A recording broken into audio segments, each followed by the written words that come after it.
በፊት በሁለቱ ሀገራት መካከል የነበሩት ግጭቶችና ጦርነቶች ትተውት ያለፉት ጠባሳ እንዲሽርና እርቅ እንዲወርድ የበኩሉን አስተዋጽኦ በማድረግና ለአውሮፓ ህብረት ምስረታም መንገድ በመጥረግ አይነተኛ ሚና በመጫወት ይነሳል።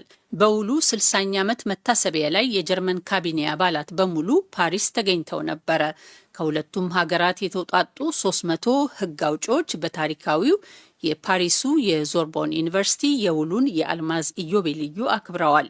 ጀርመንና ፈረንሳይ ከቅርብ ጊዜያት ወዲህ እንደ ቀድሞ በተለያዩ ጉዳዮች ላይ ተመሳሳይ አቋም አለመያዛቸው ልዩነታቸውን እያሰፋ ማምጣቱ ይነገራል።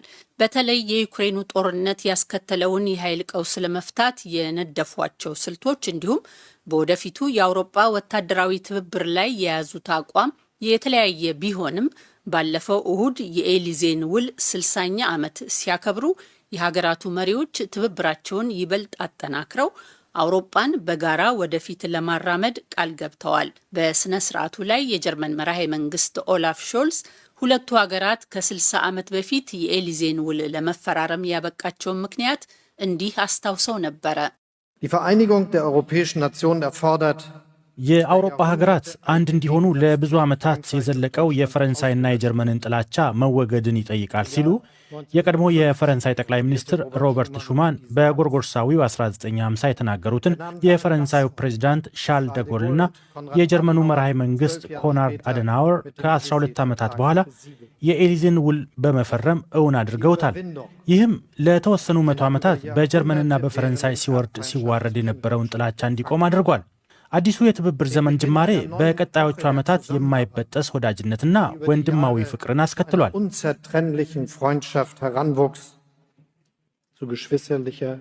በ19ኛውና በ20ኛው ክፍለ ዘመን የፈረንሳይና የጀርመን ግንኙነት ስር የሰደደ ጥላቻና ተቃውሞ የታየበት ነበረ።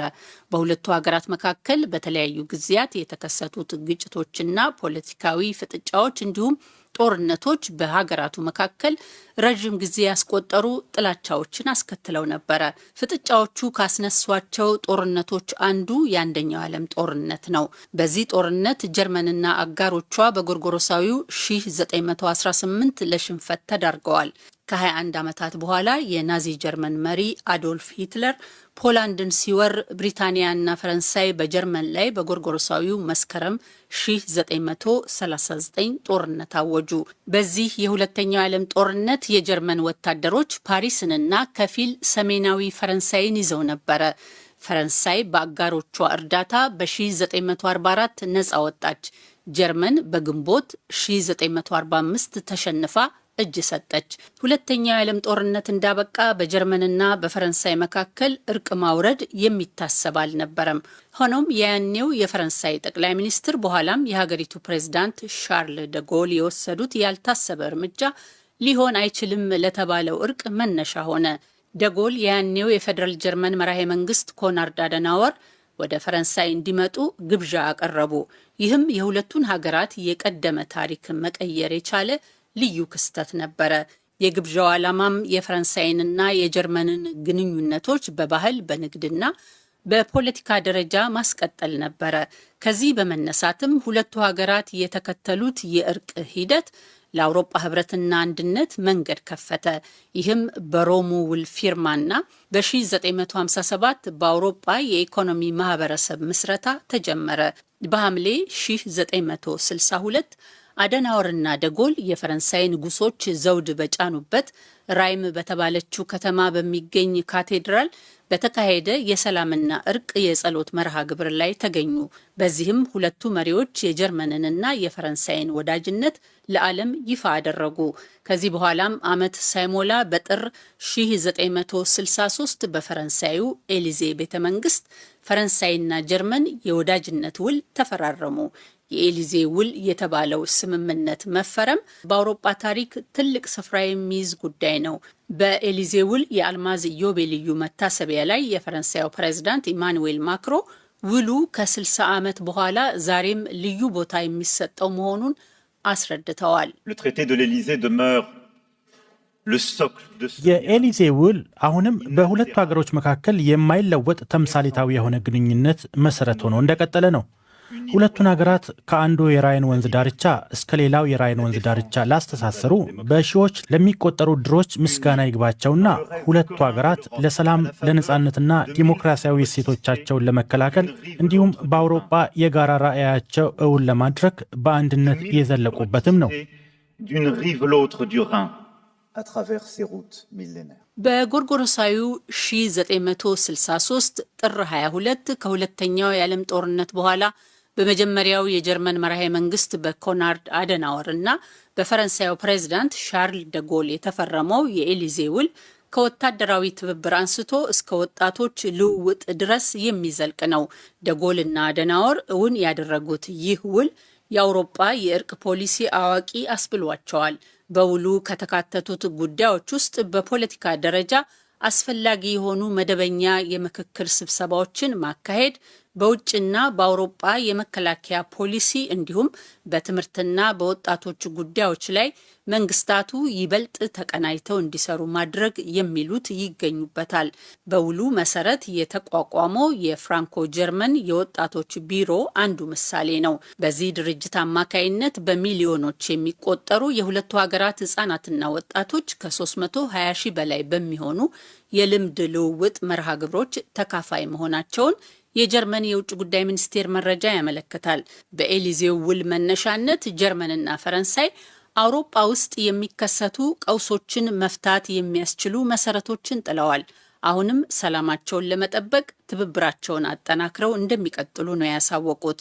የሁለቱ ሀገራት መሪዎች በኤሊዜው ውል 60ኛ ዓመት መታሰቢያ ላይ በተለያዩ ጉዳዮች ላይ ልዩነቶች እንዳሏቸው አልሸሸጉም። ለምሳሌ ጀርመን የአውሮፓ የጸረ ሚሳይል ከለላ ፕሮጀክት አሁንም በሚሰራበት በእስራኤልና በዩናይትድ ስቴትስ ቴክኖሎጂዎች የሚታገዝ እንዲሆን ስትፈልግ፣ ፈረንሳይ ግን ፕሮጀክቱ በአውሮፓውያን ብቻ እንዲከናወን ነው ፍላጎቷ። ጀርመንና ፈረንሳይ የአውሮፓ ህብረት አንቀሳቃሽ ሞተር የሚባሉ ሀገራት ናቸው። ሁለቱ ሀገራት 27 አባላት ያሉት የአውሮፓ ህብረት በሚያስተላልፋቸው ልዩ ልዩ ውሳኔዎች ላይ የላቀ ተጽዕኖ አላቸው። ስቴፋን ዛይደንዶርፍ የሉድቪግስቡርግ የጀርመንና ፈረንሳይ ተቋም ምክትል ኃላፊ ይህን ያረጋግጣሉ። ካለ ፈረንሳይና ጀርመን ስምምነት ተግባራዊ የሚሆን ነገር የለም። ሁለት የተለያየ አቋም ይዘው ሆኖም የሚያስማማ መንገድ መፈለግ ከቻሉ በአውሮፓ ህብረት አባል ሀገራት በሙሉ ተቀባይነት የሚያገኙና የሚያግባቡ ሀሳቦች ላይ መድረስ ይቻላል። ጥሩ የቅርብ ጊዜ ምሳሌ ሊሆን የሚችለው አባል ሀገራት ኮሮና ያስከተለባቸውን ተጽዕኖ መቋቋም እንዲችሉ ፈረንሳይና ጀርመን ያቀረቡት የእርዳታ አሰጣጥ ሀሳብ በመላ የህብረቱ አባል ሀገራት ተቀባይነት ማግኘቱ ነው። ይህም ለመጀመሪያ ጊዜ የጋራ የገንዘብ ድጋፍ የተደረገበት መጠነ ሰፊ የመልሶ ግንባታ እርዳታ ነው። አባላቱ በርካታ እንደመሆናቸው የተለያዩ አቋሞች የሚይዙበት እድል ይፈጠራል። ፈረንሳይና ጀርመን ከበርካታ አባል ሀገራት ጋር ህብረት የመፍጠር እድል አላቸው። በስተመጨረሻ ይህ እንዲሳካ ሁለቱ ሀገራት መግባባት አለባቸው። ይህ ካልሆነ ምንም አይነት መግባባት ላይ መድረስ አይቻልም። ተንታኞች እንደሚሉት ምንም እንኳን ፈረንሳይና ጀርመን የአውሮፓ ህብረትን አንድነት በማጠናከርና አባል ሀገራትም አግባቢ ስምምነቶች ላይ እንዲደርሱ በማድረግ የሚጫወቱት ሚና የላቀ ቢሆንም የዩክሬኑ ጦርነት የተለያየ ስልት የሚከተሉ መሆናቸውን አጋልጧል ይላሉ። ሁለቱ ሀገራት ጦርነቱ በአውሮፓ ያስከተለውን የኃይል ቀውስ ለመፍታትና የወደፊቱን የአውሮፓ የጋራ መከላከያ በሚመለከት የተለያየ አቋም ማራመዳቸው በዚህ ረገድ ይጠቀሳል። ዛይደንዶርፍ ከኃይል ቀውስ ጋር በተያያዘ የችግሩን መነሻ ወደ ኋላ መለስ ብለው በመመልከት መፍትሄ ያሉትንም ጠቁመዋል። የዩክሬኑ ጦርነት እስካሁን ያልተነገሩ ውዝግቦችን ወይም መፍትሄ ያልተገኘላቸውን የትብብር መስኮች በጣም ግልጽ አድርጓቸዋል። ጉዳዮቹ ቅድሚያ ትኩረት ሊሰጣቸው የሚገባ መሆናቸውንም አመልክቷል። በዚህ ረገድ የኃይል ፖሊሲ ጥሩ ምሳሌ ነው። ሁለቱ ሀገራት ከ15 ዓመት አንስቶ በዚህ ረገድ የተለያየ መንገድ መከተላቸው ችግሩ ከሩሲያ የጋዝ አቅርቦት እጥረት ጋር ብቻ የተያያዘ የሚሆን አይመስልም። አሁን እንደ አውሮፓ ህብረት አውሮፓዊ መፍትሄ በአስቸኳይ መፈለግ ይገባል። ምክንያቱም ሁለታችንም የችግሩ ሰለባዎች ነን። የጀርመን ኢኮኖሚ ችግር ውስጥ ከወደቀ ለመላው የአውሮፓ ህብረት አስቸጋሪና መጥፎ ነው የሚሆነው። በአንጻሩ የፈረንሳይ